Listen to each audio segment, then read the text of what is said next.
გაზეთი დროება იწერებოდა.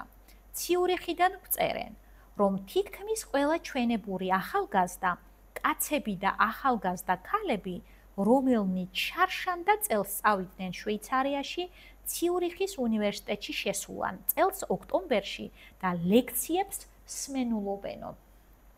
წარმოიდგინეთ, რომ ციურიხის უნივერსიტეტში სტუდენტი ქართველები, მიუხედავად იმისა, რა პროფესიის იყვნენ, ისინი საღამოს ერთად იკრიბებოდნენ.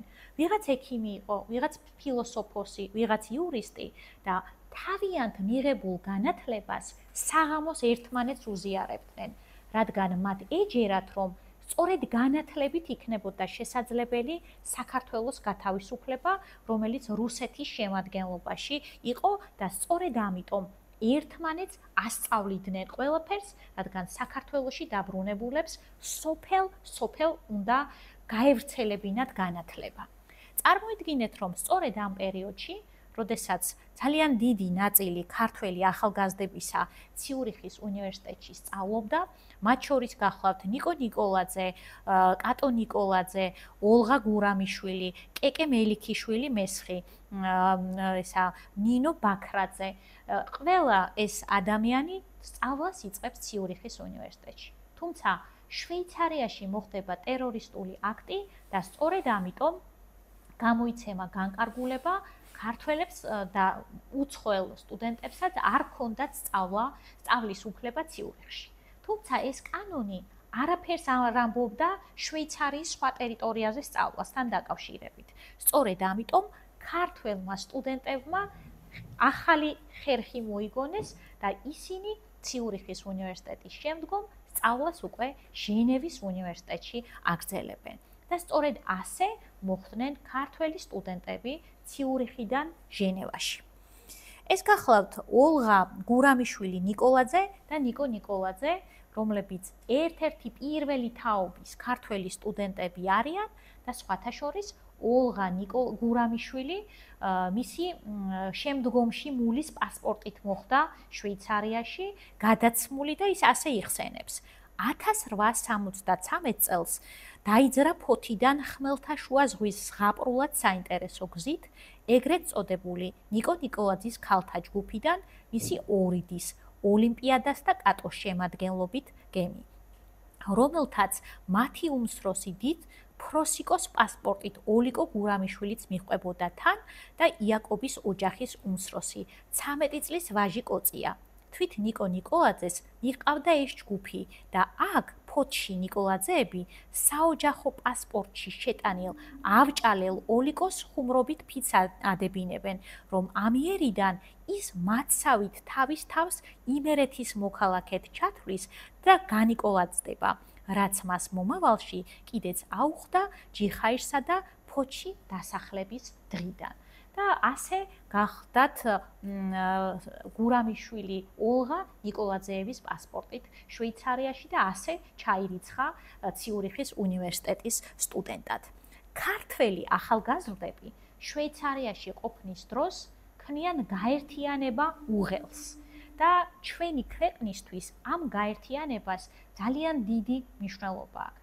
ეს არის ფაქტობრივად არასამთავრობო ორგანიზაცია, რომლის ძირითადი მიზანი იყო ერთობით საქართველოს გათავისუფლება. გვაქვს ესეთი მოგონება კატო ნიკოლაძის ერთ-ერთ ახალ წელს, ეს ოქმები სხვათა შორის ჩვენთან ეროვნულ ბიბლიოთეკაში ინახება, იშვიათი ეს არის დედანია. წარმოიდგინეთ, რომ აღნიშნავს, როგორ შეიქმნა გაერთიანება შვეიცარიაში და წარმოიდგინეთ, ერთ-ერთ ახალ წელს შეკრებილია ქართველი სტუდენტები ჟენევაში და ერთ-ერთი სტუდენტი გრიგოლ წერეთელი ხელს გაიჭრის და სისხლს გამოიდენს და ყველა ქართველი სტუდენტი შეფიცავს ერთხმად, რომ ისინი განათლება მიღებულები დაბრუნდებიან საქართველოში და საქართველოს გაათავისუფლებენ რუსეთის მარწუხებისგან. სწორედ ამ მიზნით სწავლობდნენ ჩვენი ახალგაზრდები და მართლაც ახდება მათი სურვილი. ნახეთ, ეს გახლავთ ის ახალგაზრდები, რომლებიც უკვე ჟენევის უნივერსიტეტში სწავლობდნენ. ეს არის ჩემი უძვირფასესი და უსაყვარლესი მინადორა ორჯონიკიძე, ტოროშელიძისა, ეს კი მისი ქმარი მალაქია ორჯონიკიძე გახლავთ და ფაქტობრივად ჩემი მოღვაწეობა ხმამაღალი ნათქვამია, თუმცა ჩემი მუშაობა სწორედ ამ ადამიანების ბიოგრაფიის გასაცნობად დავიწყე და მინდა მოგიყვეთ მათ შესახებ. თუმცა მანამდე მინდა წაგიკითხოთ მიხელ ჯავახიშვილის ცნობა, რომელიც ასევე გახლდათ ჟენევის უნივერსიტეტის კურსდამთავრებული და ის უკვე 1905 წელს ამბობს, რომ როდესაც ჟენევაში ჩავედი, 80-მდე ქართველი ახალგაზრდა იყო მხოლოდ ჟენევის უნივერსიტეტშიო. ქართველი სტუდენტები ძალიან ბევრ წერილს აგზავნიდნენ უკან და ერთი საინტერესო წერილიც ვიპოვე გაზეთ სახალხო საქმეში, რომლის დახმარებითაც ჩვენ შეგვიძლია ზუსტად ვიცოდეთ, სად იკრიბებოდნენ ქართველი ახალგაზრდები და ნახეთ ესეთი წერილია. წერილის ბოლოს არის მინაწერი. ეროვნული წრე ჩვეულებრისამებრ დიდის მადლობით იღებს ყოველნაირ დახმარებას, როგორც წიგნებით, ისე ნივთიერად შემდეგ მისამართზე და ზუსტად არის მითითებული ქუჩა და ძალიან კარგი იქნება ბატონშოთა თუ ამ ქუჩაზე რაიმე საინფორმაციო აბრასად გავაკეთებთ სამომავლოდ.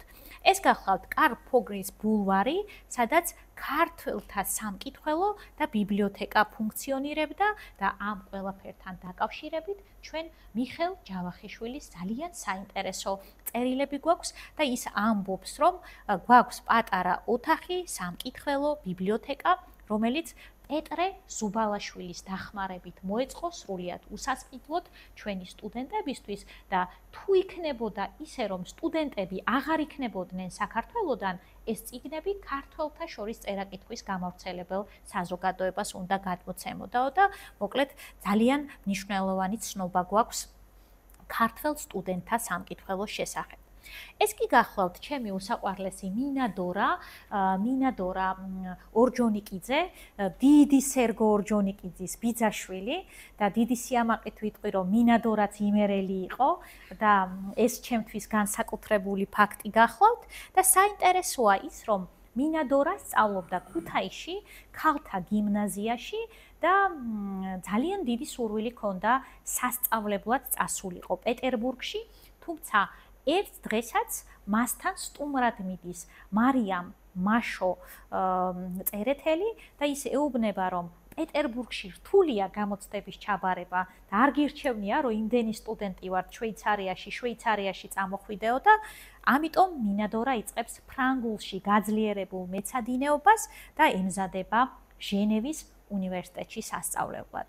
როგორც მინადორა იხსენებს, მისმა მშობლებმა ყველაფერი გაიღეს იმისათვის, რომ ის სასწავლებლად ჟენევაში წასულიყო და ჟენევაში წასულ მინადორას წერილს ატანს თვით ნოე ჟორდანია მის მეგობართან, გიორგი პლეხანოვთან და მინადორა ორჯონიკიძე ხდება გიორგი პლეხანოვის მოსწავლე და მისი წერილების მეშვეობით, რომლებიც შემორჩენილი გვაქვს, ვიგებთ ზუსტ ინფორმაციას, ზუსტ გზას, როგორ მოხდა ჟენევის უნივერსიტეტში მინადორა, როგორ სწავლობდა გიორგი პლეხანოვთან, როგორ დაბრუნდა საქართველოში და სოციალ-დემოკრატიის იდეების გავრცელებას როგორ იწყებს. მინადორას შვეიცარიაში ყოფნის დროს შეუყვარდება მალაქია ტოროშელიძე და ძალიან უცნაური წყვილია. როდესაც მინადორა მთავრობაში მოდის 1918 წელს, მის ქმარს მალაქიას დაიჭერენ და როდესაც მალაქია მოდის მთავრობაში, მის ცოლ მინადორას იჭერენ. თუმცა სამწუხაროდ საბოლოოდ მაინც მათ ოჯახს საბჭოთა ასე ვთქვათ რეპრესიები შეეხება და სწორედ ეს მალაქია, ვინც თბილისის სახელმწიფო უნივერსიტეტის რექტორს ივანე ჯავახიშვილს სამსახურიდან გაათავისუფლებს, თუმცა სისტემა მას 1936 წელს არ დაინდობს და მის ორ ვაჟთან ერთად დახვრიტავს. თუმცა მინადორას არ ეჯერა, რადგან სტალინის ახლო მეგობრები იყვნენ, სტუდენტობის დროს ერთად ცხოვრობდნენ და ბოლომდე არ ეჯერა თუ მისი მეგობარი სტალინი ამას გააკეთებდა და სხვათა შორის ესეთი დრამატული ისტორიაა მინადორასთან დაკავშირებით, როდესაც დაეღუპა ეს ორი შვილი და ქმარი, მესამე გაურიცხეს უნივერსიტეტიდან, რადგან მშობლები არ დაგმო, შეხვდება მისი ბიძაშვილი სერგო ორჯონიკიძე და ეტყვის დორინკა როგორ ხარო ესე მიმართავდნენ, როგორ ვიქნები შენგან მკვდრებს მარხაო. ანუ ეს კიდევ ერთხელ ხას უსვავს იმ სასტიკ რეპრესიებს, რაც იმ პერიოდის საქართველოში არსებობდა. ეხა ისევ რომ დაუბრუნდეთ ჩვენს შვეიცარიელ სტუდენტებს, სტუდენტები გარდა სწავლისა აგზავნიან წერილებს ჟურნალში დროება, გაზეთში დროება და ქართველებს აცნობენ იმ ტრადიციებს, ყოფა-ცხოვრებას, შვეიცარიულ სიკარგეებს და ესეთი წერილი ძალიან ბევრია და წერილთა ნაწილი თქვენ შეგიძლიათ იხილოთ გამოცემაში, რომელიც მომზადდა აი ზუსტად რამდენიმე დღის წინ. და ძალიან ბევრი საინტერესო ცნობა არა მხოლოდ ჩვენთვის, როგორც ქართველებისთვის, არამედ თავად შვეიცარიელებისთვის. შვეიცარიაში, როგორც გითხარით, უკვე ძალიან ბევრი ქართველია და რადგან ეს ყველაზე თავისუფალი ქვეყანა იყო იმ პერიოდის ევროპაში და შეიძლება ითქვას, რომ თავისუფალი შვეიცარია ანარქისტთა თავშესაფრად იქცა და წარმოიდგინეთ, რომ ბაკუნინი, ფანელი, ჯეიმს გილიომი ამ დროს ძალიან ცნობილი ადამიანები მოღვაწეობენ ასეთ ქართველ ანარქისტებთან ერთად, ვარლამ ჩერქეზიშვილთან, შალვა და კომანდო გოგლიებთან ერთად, მიხაკო წერეთელთან, სერგო ზედგენძესთან ერთად და მათი ცხოვრებაც დაკავშირებულია შვეიცარიასთან და ვარლამ ჩერქეზიშვილი გახლავთ ის ადამიანი, რომელმაც დიდ ბრიტანეთში გააგზავნა ჩვენი თავისუფლების აქტი, რომელსაც ძალიან დიდი მნიშვნელობა გააჩნდა და მოკლედ ქართველი ანარქისტები შვეიცარიულ პოლიტიკურ ცხოვრებაში ძალიან მნიშვნელოვან ადგილს იკავებენ. საქართველოს ისტორიისთვის, პოლიტიკური ისტორიისთვის მეტად მნიშვნელოვანი თარიღი გახლავთ 1904 წელი, როდესაც ჟენევაში გაიმართა ქართველთა კონფერენცია. ეს იყო პირველი ესეთი გაერთიანებული სტუდენტების შეკრება, რომელსაც სხვადასხვა ქვეყნებიდან ქართველი სტუდენტები შეუერთდნენ და შვეიცარია აირჩა იქედან გამომდინარე, რომ რუსეთს ყველაზე ნაკლებად მიუწვდებოდა ხელი მის საზღვრებში და სწორედ ამ კონფერენციაზე პირველად გააჟღერეს ესე ოფიციალურად დეკლარირებულად საქართველოს გათავისუფლების იდეა. გარდა ამისა, პირველი ქართული პარტიის ისტორიაც შვეიცარიასთან არის დაკავშირებული. სოციალ-ფედერალისტთა სარევოლუციო პარტია ოფიციალურად 1904 წელს ჟენევაში გამართულ კონფერენციაზე შეიქმნა და ეს იყო ბლოკისტური ხასიათის სხვადასხვა მიმართულების ადამიანები გაერთიანდნენ. გარდა ამისა, მნიშვნელოვანია იმითაც, რომ 1913 წელს შვეიცარიაში იბეჭდება თავისუფალი საქართველო, ჟურნალი, რომელსაც ხელმძღვანელობდნენ გიორგი კერესელიძე, ნესტორ მაღალაშვილი, პეტრე სურგულაძე და ასე შემდეგ და ძალიან მნიშვნელოვან წყაროს წარმოადგენს იმ პერიოდის ჩვენი ქვეყნის და შვეიცარიის ურთიერთობისთვის. ამ პერიოდში ხდება ისე, რომ რუსეთის იმპერიაში იწყება რევოლუციები, რამაც მისი საზღვრების რყევა განაპირობა და ჩვენი უამრავი ქართველი ახალგაზრდის სურვილი ნატრა ასრულდება და ისინი საქართველოში დაბრუნდებიან.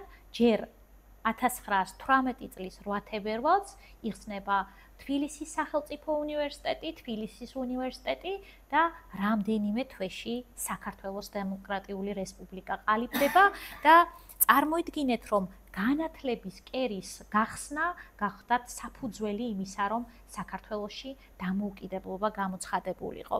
თქვენ ხედავთ საქართველოს დემოკრატიული რესპუბლიკის აქტს, გერბს, რომელიც ლიაფურის არქივში იყო და ეს უნიკალური დოკუმენტები სწორედ მისი დახმარებით შემორჩა ჩვენს ქვეყანას. და საქართველო ცხადდება დამოუკიდებელი სახელმწიფო 1918 წლის 26 მაისს, რომლის მნიშვნელოვანი რეფორმა გახდათ მოწინავე იმ პერიოდის თანამედროვე ქვეყნებს შორის და მათ შორის გამორჩეული იყო ქალთა აქტივობებით და ამ დროს 5 დეპუტატი ქალი იკავებდა საპარლამენტო სივრცეში ადგილს და ეს ძალიან ბევრი მსოფლიოს ქვეყნისთვის პირველ და უნიკალურ მოვლენას წარმოადგენდა. და მათ შორის მინადორა ორჯონიკიძე გახლავთ ერთ-ერთი დეპუტატი ქალი, რომლის აქტიურობით 1918 წლის დემოკრატიული რესპუბლიკის გამოცხადების შემდეგ საქართველოში წითელი ჯვარიც გაიხსნა. მე მქონდა ძალიან დიდი ბედნიერება ჟენევაში წითელი ჯვრის სტუმარი ყოფილიყავი და უნდა ხაზი გაუსვა იმასაც, რომ განსხვავებით ქართული სივრცეებისგან, სადაც არასდროს ელფოსტაზე არ გპასუხობენ, წერილის გაგზავნიდან ზუსტად 5 წუთში დამიკავშირდა წითელი ჯვრის სათაო ოფისი და უსასყიდლოდ შემომთავაზეს ყველა დოკუმენტის გადმოცემა და რა თქმა უნდა ყველა დოკუმენტი წამოვიღე, ნაწილი გამოცემაში დაბეჭდილია და იმედს ვიტოვებ, რომ დანარჩენი დოკუმენტების გამოცემის შესაძლებლობა მექნება და ეს იყო საკმაოდ რთული პერიოდი საქართველოსთვის, შავი ჭირი, მიწისძვრა და ძალიან მნიშვნელოვანი წვლილი მიუძღვის წითელი ჯვრის ორგანიზაციას ჩვენი ქვეყნის დასახმარებლად ჯერ კიდევ 1920-იანი წლებიდან.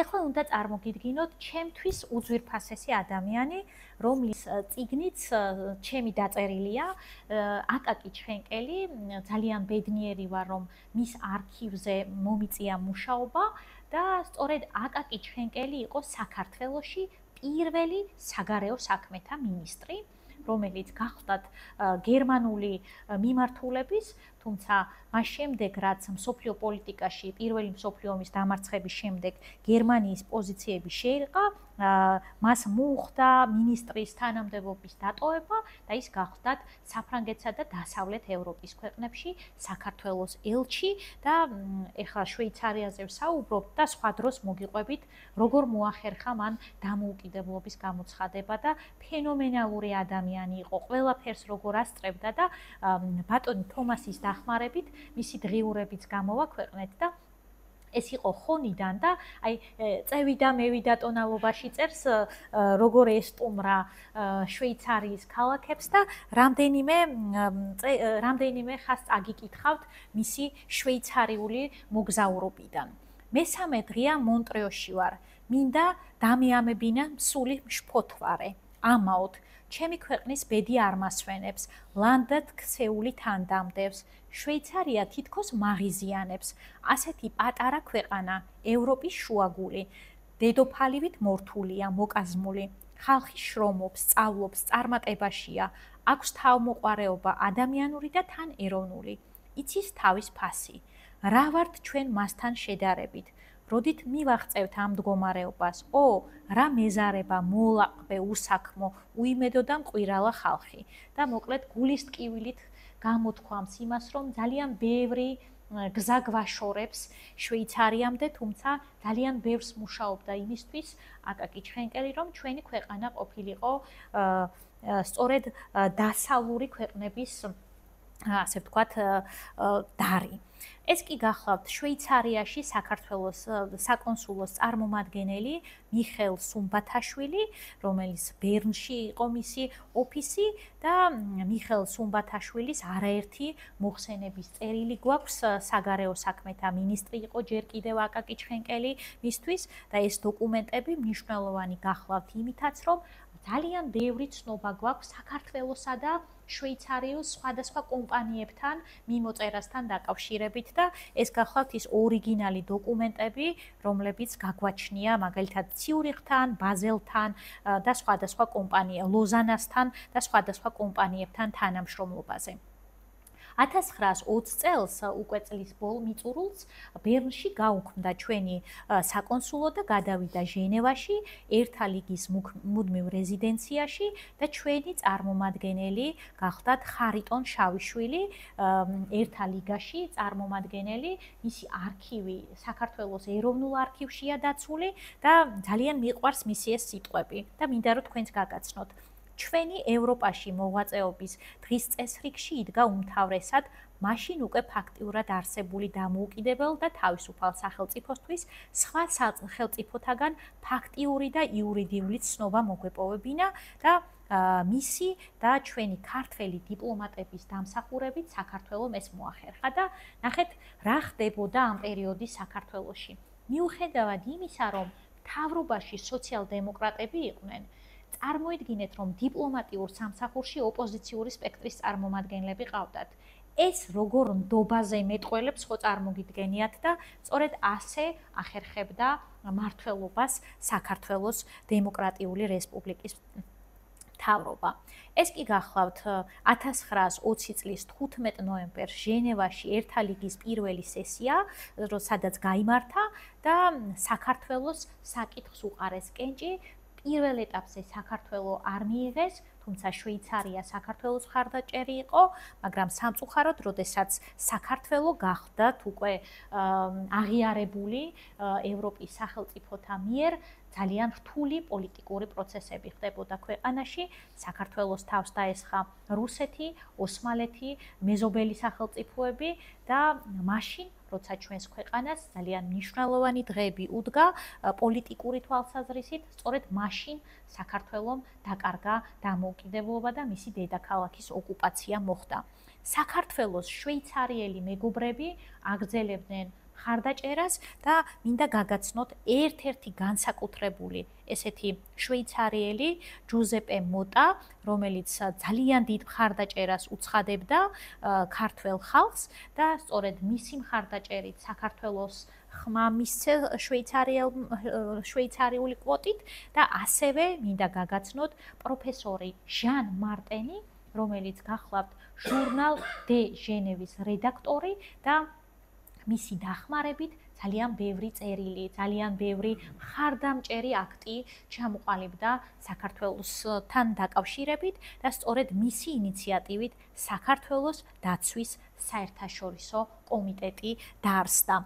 წარმოიდგინეთ, რომ ასეთი რთული პოლიტიკური ვითარების მიუხედავად ჟან მარტენი ქართველ დიპლომატებს იწვევდა შვეიცარიის სხვადასხვა უნივერსიტეტებში, იქ ჰქონდათ მოხსენებები, ვეფხისტყაოსანს აცნობდნენ მსოფლიოს და მოკლედ ძალიან დიდ მხარდაჭერას გამოხატავდნენ საქართველოს უკვე